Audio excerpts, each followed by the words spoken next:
I'm Jeff Philbin, and this is Dinner DeeAs. What to make for your main meal and how to do it. Today, we're keeping the cleanup quick as we make a one-pan recipe of spatchcock game hen with roasted cauliflower. So simple, there's enough time to even make a side salad and some homemade lemonade.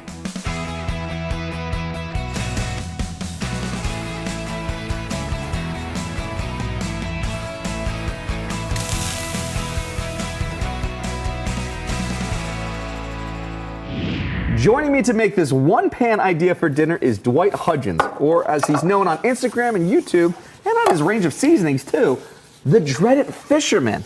Welcome to the Dinner DeeAs kitchen, my friend. Thanks for having me. Thanks for having me. Now, I see the dreads today. I'm getting all that, and I'm not seeing any fish, so... That's happening after the show. That's happening after? Yes, I'll be right down there on the water, catching something to eat. I love it, because we're going to be making, to give the recipe its full name, a savory basil pepper spatchcock game hen with roasted multicolored cauliflower. That's right. Which takes so much longer to say than it actually will to actually make it, right? Exactly. Okay, sounds like a plan. Exactly. What's the first step then? So basically, first we're going to spatchcock this game hen. And what is that? So spatchcocking, basically, we take the backbone out of the game hen, and you can do this with chicken, you can do it with turkey, you can do it with duck, and it actually allows the poultry to cook quicker. All right, see, I've got the Chef Jeff cam here, and so I want to kind of get real close into what you're doing over here. So basically, you want to get along the spine, and you want to get a nice little snip all along the spine. You're going to go on both sides of that spine, and you're going to cut this backbone right out.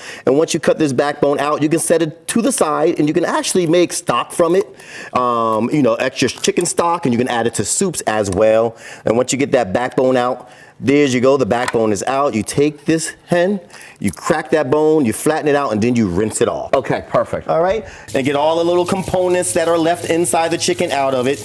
You know, we give it a nice quick rinse, make sure it's very clean. We shake it off, and we put it in the bowl. And one of the key factors in doing this here is that you want it dry. Because once you get it nice and dry, the oils and the seasoning and the jam sticks better to the bird. Okay.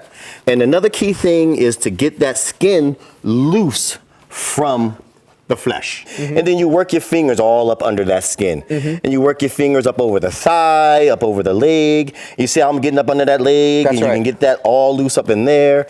And now you have that loose skin right here. And this right here, my friend, is where you're gonna start putting in your seasoning. Okay, perfect. All right, I generally take the gloves off during this particular part right here. And I put a new set of gloves on. I mean, because that's one of the things too, is like, it's gotta be about cleanliness. When it comes to poultry, you always wanna make sure you're safe, you're clean, you're not cross-contaminating areas. Exactly. It's one of those things where it's just like, take the extra standards and making sure everything is nice. Right. So when we do that, we take this in here and we get the seasoning. Okay. And we just sprinkle that seasoning up inside there. And what's going on with the seasoning? What's going on in this rub here? So basically, this is like a herb de Provence. Okay. What we've done is we actually add Florida citrus peel to it.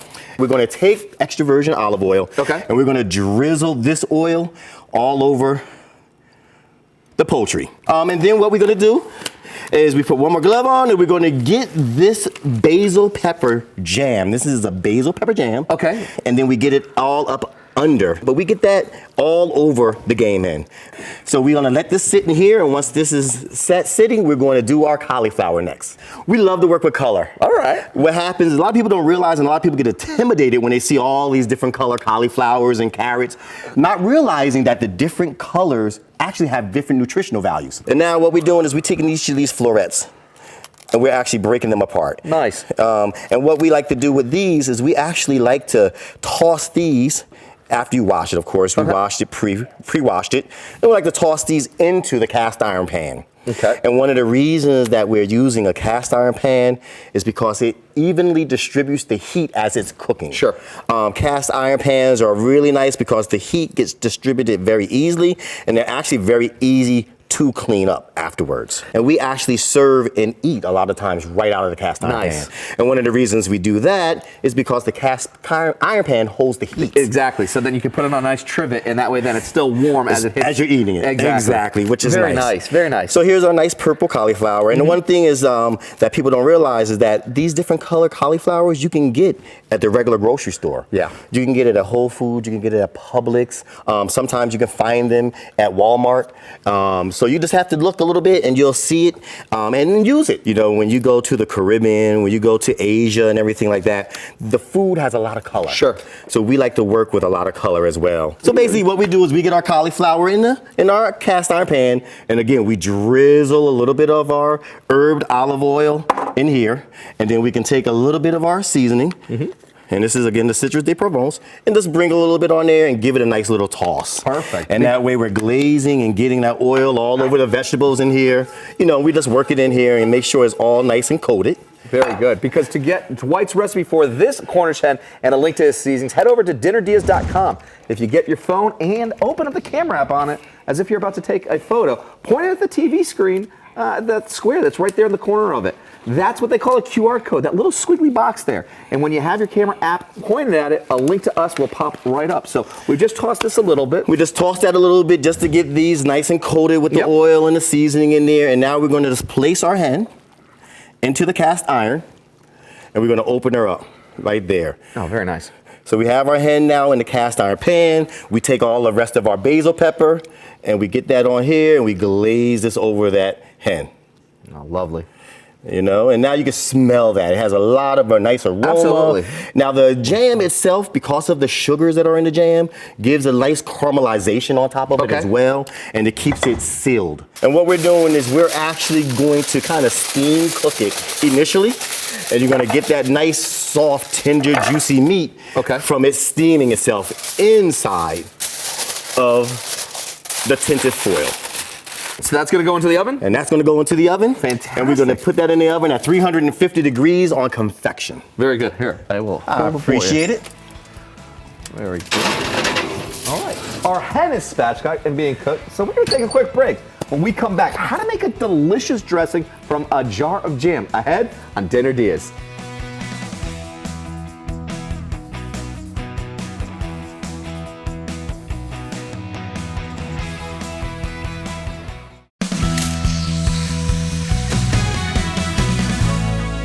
Welcome back to Dinner Diaz. We're cooking today with Dwight Hudgens, the dreaded fisherman. But don't dread the dinner idea he's brought us. It sounds delicious because we're making a one-pot meal, spatchcock game hen with roasted cauliflower. Before the break, he showed us how to spatchcock the chicken. We removed the backbone, flattened it out, and rinsed it. Then we loosened the skin and seasoned it with a basil pepper jelly, herbs, and olive oil. We didn't forget the veggies as we cut some colorful cauliflower into florets and put them into our one pot along with the hen. Covered it with foil, put it in the oven, and while that's cooking, we're going to take some time to dirty up a few dishes by making a refreshing beverage to accompany it. That's right. We're going to use some orange marmalade to make an orange-ade drink. I love it. And basically, you have any jams at your home. Okay. You can make it with any jam that you have, but first you want to take that jam and you want to kind of get it a little bit loose by putting it in some water. So we're going to take our jar of jam there. We have an orange marmalade that we're using today. Put it in a little bit of water. Yep. We're going to take that whole jar. We're going to make about a half gallon or so of that, but we're going to give it a lot of nice flavor. And once you get that into the pan, we're going to put some water in there. And generally, we put a little bit of water in there just to kind of get it softened up and loosened up. And so that way it wouldn't burn the pan too. That's right. Okay. So we get that in there, we pour that water in there, and then you're just going to whisk it together once you get that water in there. And as we wait for that to get loosened up, we are going to also make a salad dressing utilizing jam. So basically, we're taking a half a jar of jam, and again, we're using what we call a US 1 traffic jam. Okay. And this jam is full of all kinds of things. So like it's been all the way from Maine, all the way down to Key West. It's been everywhere in between. And picked up fruit all along the way. It's going to be in our plate for our salad. For our salad. All right. So basically, we get some of the jam in there. Minus any roadkill. Oh, no roadkill. No roadkill. Unless it's a good possum. No roadkill. Fresh possum sometimes. All right, no possum. No, so no basically, possum, no possum. so basically, what we're gonna do is we're gonna take our white balsamic vinaigrette. We're going to drizzle that over our jam, and we put a good hefty amount in there. It has a lot of nice flavor to it. Lovely. And once we get that balsamic in there, we're also going to utilize some olive oil. You can use a regular salt and pepper. Okay. But we have what we call blackout. Okay. And blackout is an Indian long pepper and a Norwegian lava salt. Lovely. So what we do is we blend that together. We get a nice little slurry going on, and then we add a little bit more of our vinegar. Okay. And a little bit more of our olive oil. And now we mix this up. And what's the consistency that you're looking for? What's that balance here? So I personally like my salad dressing a a little bit thicker. Okay. Sharon, she likes hers a little bit thinner. And Sharon is your wife? Yes. And she loves everything covered in the salad dressing. Okay. She's heavy on the salad dressing. She's heavy on the salad dressing? Yes. So basically what we do is we get a nice little slurry going on in here, and we're going to take this dressing and we're going to toss all the greens in this dressing. And what that does is it coats all the greens. And what types of greens are in there right now? So these are all baby greens. These are all variety. We like to use a variety of baby greens in there. And then once we get that tossed in there, we'll actually add, again, we're very colorful. I love it. The color adds a lot of nutrients, we eat with our eyes so much and we like to have those visuals. So we have some cut up cherry tomatoes, a variety of tomatoes, some cut up sweet peppers. Lovely. And like those nice sweet peppers in there, just to get some nice color in there as well. It has some crunch to it. We coat all that with that salad dressing, and then we have some carrots. Now these are orange and white carrots, and a lot of people don't realize that the natural color carrots were purple and white. They weren't orange. So a lot of times people go, oh, I saw these carrots, but they were different colors, because that was actually the original color carrots. So we toss that in there as well. And once that gets tossed in there, we're pretty much good to go. And that makes a very nice, savory, sweet salad dressing. Grab the recipe for all of Dwight's delicious ideas at our website, dinnerdeas.com. Just get your phone and scan the QR code. We have a link on the screen to get to us. Now, Jeff, it's probably time to take that orange marmalade off this the burner. This is the consistency that you need it to be. Everything is pretty much dissolved in there. Yep. Now you have to let that cool down before we add it to the pitcher. And in the meantime, we are going to check on our game hen. Fantastic. We're going to get that all set up and get it ready to go under the broiler. Very nice. So basically, we end up taking our foil off of the game hen. Now this would have, for people at home, this has been in there for an hour. Yes. Okay. So we'll be in there an hour, and basically it's steamed. So it's really nicely steamed, and that keeps the juiciness of that game hen there intact. Okay. And then we're going to take the last bit of our basil pepper jam. Nice. And we're going to dabble the basil pepper over top of the hen. And if you can see that, we just get the rest of that on top of the hen in here. Very nice. And then we stick that under the broiler, and what that does is starts charring and giving our hen a lot more color. Absolutely. So we got that in there, and this basil pepper, the savory basil pepper, gives it a very nice flavor. And now we're gonna stick this under the broiler and let it brown That's gonna go up. on the top rack. Very nice. Well, our bird's under the broiler. We're going to take a break, and when we come back, how to serve up our idea for dinner, and life will hopefully be giving us lemonade too. Ahead on Dinner Diaz.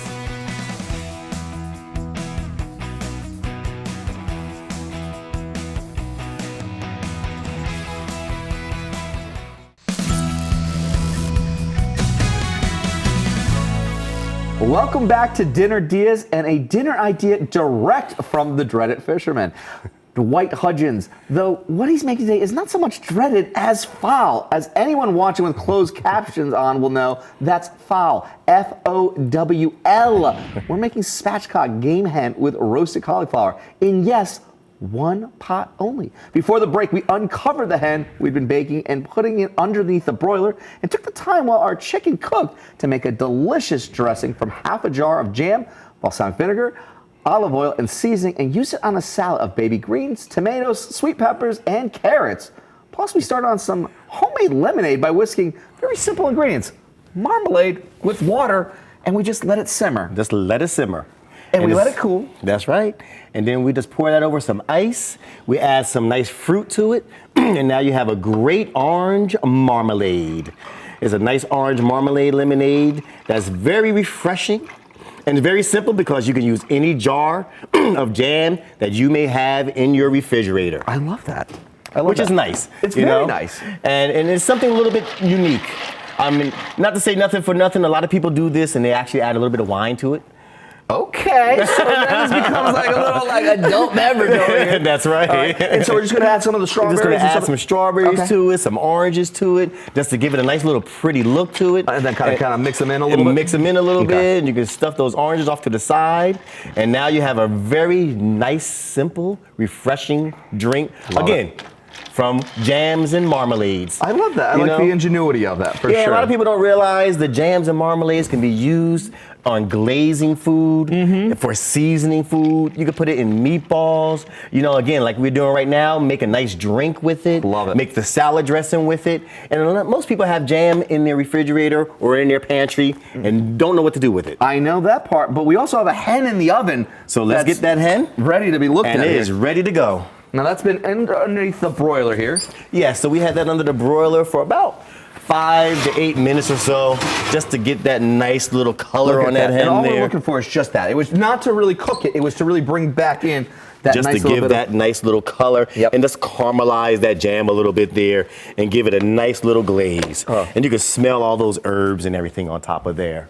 Now, is that how you like it? Are these the colors that you like, the texture? I mean, we're seeing a nice We got a little charring on there going on there. It's a little caramelized at the bottom of the pan. So you got that nice little sweet caramelizing on those vegetables at the bottom of the pan. The hen should be definitely nice and juicy still.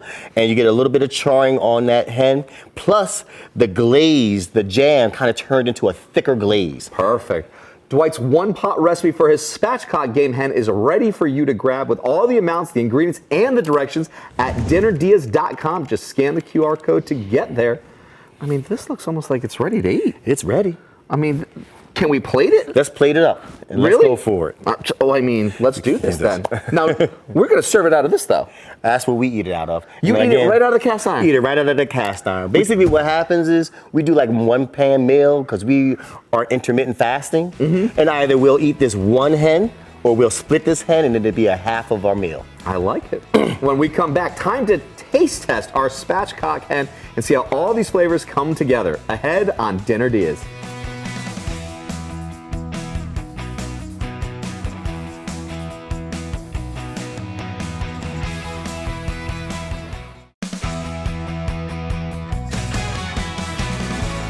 Welcome back to Dinner Diaz, where Dwight Hudgens has been with us today, sharing his recipe for a one-pot idea for dinner. Spatchcock game hen with roasted cauliflower, plus a salad made with balsamic jam dressing and a homemade lemonade made with marmalade. Where do we start? Well, first we're going to add a few edible flowers to it. Do not get these flowers out of your garden. Yeah, so these weren't from your flower box? No, these are not from the flower box. They have no herbicides or pesticides. And you can get these flowers out of several different grocery stores. You can get it from Sprouts, Whole Foods. And the reason is that they are grown naturally without herbicides or pesticides or anything on them. And this gives a nice fragrance to your salad. And it actually adds other nutrients to your salad as well. And it's the presentation part of it, too. And it's the presentation. Look at that pop. It just gives it a really nice pop to everything. And again, some of them are a little bit more bitter, some are a little bit more tart, but it's nice just to add that, a little pop to your salad. All right, sounds like a plan. I don't want to go into the salad here. Let's get into a bite here, my friend. Here we go. So this again is our salad made with jam, oils, and balsamic. I got a little bit of the carrot right there too. A little crunch. That little crunch factor, exactly. And you can see how that jam adds a nice little sweetness to it. But allows for the tomatoes to still shine too with that natural sweetness. It complements it so nicely. This is very nice. And again, you can make it as thin or as thick as you want to, but it gives a nice coating to the greens. It does give a nice coating, which also means I need to wash it down a little bit. That's right. And we made that beautiful, marmalade lemonade over here. Yeah, we're gonna pour a little bit of our marmalade lemonade here. And again, this is a nice refreshing drink. And sometimes we actually do this with spritzer water, like Pellegrino, just to give it a nice little bit of effervescence and that bubble. Exactly, give it a little bit of a bubble to it. Cheers. And I appreciate it. Thank you so much. Nice, cool, refreshing drink. Totally. Made from marmalade, made from jam. Can't beat that.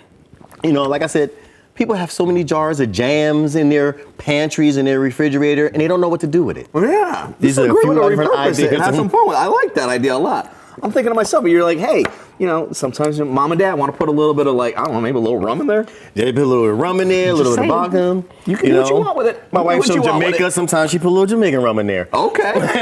Now we know where I'm coming for the party. All right. But the party is definitely happening inside our one pot here. Not only did we cook everything, well, actually, even more than that, we actually prepared the cauliflower in there first. Exactly. Then we actually then cooked everything, broiled everything, and now It's time to eat right out of the pan. right out of the pan. We eat right out of the pan. So how do we do this part? So basically what we do is we'll just divide this Okay. hen in half. And see how juicy and tender that is? We just divide that in half. So we're going straight down the middle. Straight down the You middle. get your side, I get my side. Exactly, and we dig right on Fork in. fight all the way around. All around. I'm not going to miss a finger out of this one here. You're not No, going you're in not. for a feeding frenzy Oh. here. And one of the nice things about it is if you get that little juices at the bottom of this pan and get that jam on there, and how juicy and tender that is. That's very nice. You know, It's very nice. Keeps it nice and juicy, keep it nice and tender. And the cool thing is, even the breast meat is very juicy. Yeah. And it's healthy. Very healthy for you. It's very clean. I mean, like, there's no starches. No starches. And the thing is, a lot of times we use game hens. Yeah. Because game hens are not treated. Game hens are natural when you purchase Yeah. them from the store. So it's nice to have that change also, that you're eating something that, you know, is basically free range and it's natural and it's healthy for you. And then we get a little bit of this nice cauliflower in here All of it. from the juices from the bottom. It's very good. Very, very good. And that's it. A one-pan meal. I love it. Thanks again to Dwight Hudgens. A link to his Dreaded Fisherman socials and his online seasoning store is at dinnerdeas.com, along with a printable recipe to make everything he's cooked for us today. Just scan that QR code to go grab it. I'm Jeff Bilbert. Thanks for watching, and see you next time with more Dinner Dias.